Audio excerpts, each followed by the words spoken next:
Bugünkü oyunun 2 nəfər ən yaxşılar. Əlinizi qaldırmayın. Əlinizi qaldırmayın. Bugünkü oyunun yarışın 2 ən yaxşı oyuncusu var. Biri Rais'dir. Alqışlayın Rais'i. Alqışlayın götür Rais. Gel yanında dur. Gel yanında. Gel bura. Gel buraya yanıma gel. Gel yanıma gel. Bir de el taştı. Alqışlayın el taşı. Gel yanında dur. Şakir. Ora bakın bak.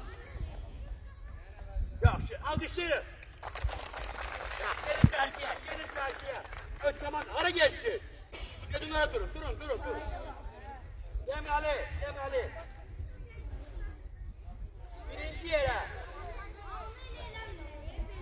Birinci yer. Manchester United komandası. Manchester City. Hala götür. Hala. Birinci yer tuttuklarına göre bunlara 2 tane. Hala 2. Hala.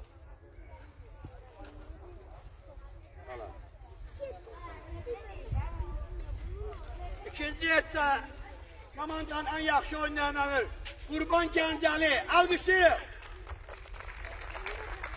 En çok gol vuran Resul Gəncəli.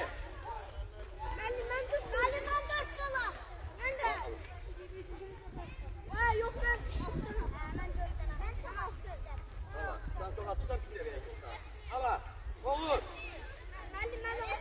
Olur hala.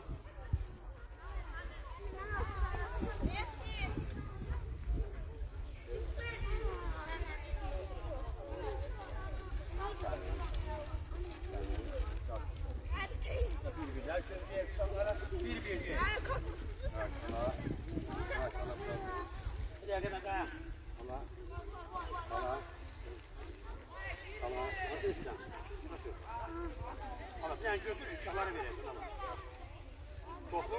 Ay, gelen sana. Yaxşı, otur. Hala, bunların komandanın biri hanı? Hanı yerinde değil. Ona topa. Hala, en yaxşı kəllər meşənin vurduğuna görə. Elə al gətir, burada ver qoymalım. Al getir. Çok yandı ha. Sen dikkat gel la.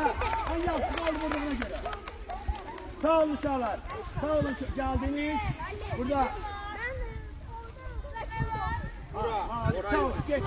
Gelen hafta gelin. Dur. Ha, bura. Al.